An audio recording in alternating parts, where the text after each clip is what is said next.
got into tennis because of my brother. He's 3 years older and he started playing tennis. And so when it came time for me to pick up a sport, I kind of think they just threw me in with him. Kagulat World, Buong Mundo Ginulat. Si Alexandra Ayala, ang Pinoy tennis phenom, instant viral matapos ang latest guesting niya sa The Sit Down podcast ng Tennis Australia. Grabe ang impact, mula sa court triumphs hanggang sa heartfelt revelations, ipinakita niya kung bakit isa siyang tunay na game changer para sa Southeast Asian women's tennis. Boom! Sa murang edad na 20, nag-drop siya ng emotional bombshell habang naka-headphones at mic, sharing how tennis has given her everything. At ngayon, gusto niyang ibalik lahat sa sport. Ramdam ang passion niya habang sinasabi na kung ano man ang maibibigay niya pabalik sa tennis, gagawin niya. Highlight din niya ang pag-angat ng women's tennis sa Southeast Asia, lalo na nang banggitin na 4 na SCA players ang nasa main draw ng Australian Open. Kasama siya, Janice Jen at Lalana Terarudi. Within hours, umabot sa milyon ng views at fans worldwide na hook sa kanyang maturity at grace under pressure. Pero hindi naging madali ang journey niya. Career versus country, laging may sakripisyo. Training abroad sa Rafa Nadal Academy, malayo sa pamilya sa Pinas, injuries at tough losses gaya ng sa Australian Open. Mula early exits hanggang sa pressure bilang first Filipina na umabot sa top tier, ginawa niyang fuel ang bawat heartbreak. Kaya relatable siya.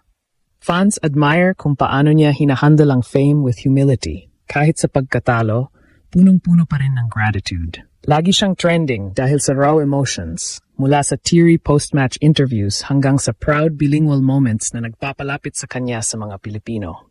Sa Asia at sa buong mundo, ramdam ang epekto.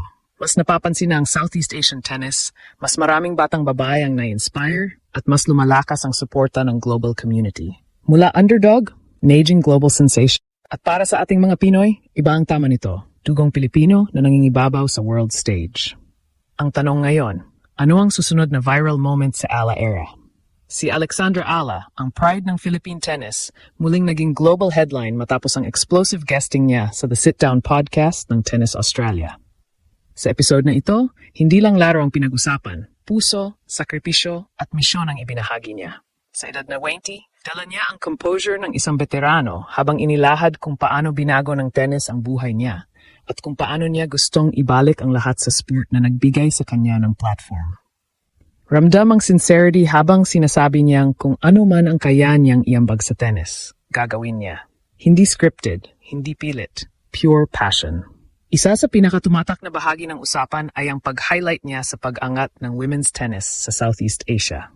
Ibinahagi niya na 4 na Southeast Asian women ang nasa main draw ng Australian Open, isang bagay na bihira noon. Hindi lang ito personal win para sa kanya, collective breakthrough ito para sa rehiyon. At doon pumasok ang mas malaking narrative. Hindi na underrepresented ang SEA tennis. May presensya na, may boses na, at may leader na tulad ni Alex. Agad nag-viral ang episode. Sa loob lang ng ilang oras, pumalo sa milyon ng views at punong-puno ng positive reactions ang comment sections. Fans from Manila to Melbourne ang nag-react sa kanyang maturity, humility, at grace. Sa bawat interview niya, laging may authenticity.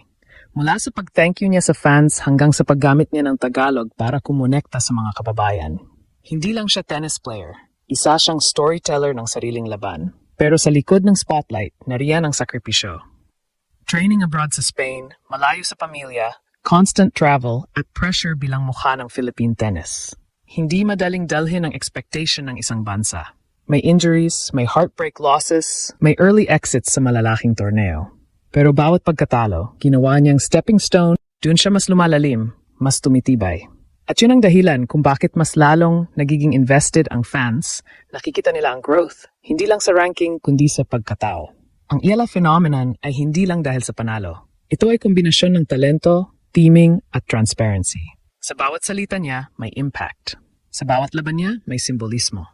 At habang patuloy siyang umaangat sa WTA stage, lalong lumalawak ang impluensya niya. Hindi lang bilang atleta, kundi bilang inspirasyon. Habang patuloy ang pag-viral ng podcast episode, mas lalong lumalakas ang global impact ni Alex. Hindi lang tennis insiders ang nag-uusap tungkol sa kanya. Mainstream audiences, diaspora communities, at young athletes across Asia ang nakikinig. Sa isang sport na traditionally dominated ng Western powerhouse, ang presensya ng isang Filipina na confident, articulate, at world-class, ang performance ay refreshing at powerful. Biglang naging sentro ng diskusyon ang Southeast Asian tennis, at si Alex ang mukha ng shift na ito. Emotions ran high sa reactions ng fans.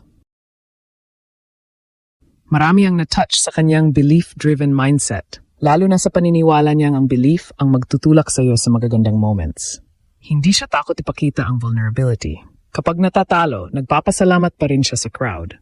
Kapag nananalo, grounded pa rin. Ang ganitong klaseng composure sa harap ng global attention ang dahilan kung bakit tumataas ang admiration sa kanya. May ilang nagsasabing sobra ang hype, pero mas nangingibabaw ang respeto sa paraan ng pag-handle niya ng pressure. Sa commercial side, ramdam din ang epekto. Mas tumadami ang endorsements, mas tumataas ang jersey sales, at mas nagiging visible ang Philippine flag sa international broadcasts. Press conferences niya parang mini-events na rin. Packed views, trending clips, at social media moments na kumakalat agad. Hindi na lang siya athlete, cultural figure na siya. Pero sa gitna ng lahat, malinaw ang core niya, Pinoy pride. Hindi niya kinakalimutan kung saan siya nanggaling. Sa bawat bilingual answer, sa bawat pagbanggit niya ng suporta ng mga Pilipino, ramdam ang connection. Mula heartbreak hanggang hope, ginagawa niyang fuel ang bawat karanasan. At habang tumataas ang level ng competition, tumataas din ang belief ng bansa sa kanya. Ito ang tunay na Ella phenomenon. Hindi lang popularity, kundi movement. Isang atleta na nagiging tulay para mangarap muli ang isang rehiyon. Mula underdog, naging global sensation. At kung ito pa lang ang simula, mas malaki pa ang posibleng sumabog sa mga susunod na kabanata ng kanyang journey. Ang mundo ay nanonood. At si Alex mukhang hindi pa tapos manggulat. Sa kabuuan, ang tinatawag ngayong Ella phenomenon ay higit pa sa simpleng viral moment o social media hype. Ito ay kombinasyon ng talento, teaming, authenticity, at tunay na koneksyon sa mga tao.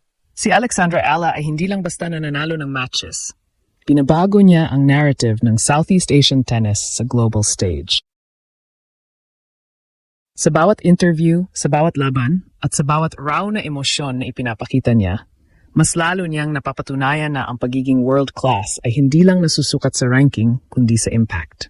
Ang podcast appearance niya ay nagsilbing reminder kung bakit siya mahal ng fans. Grounded, grateful, at may malinaw na misyon.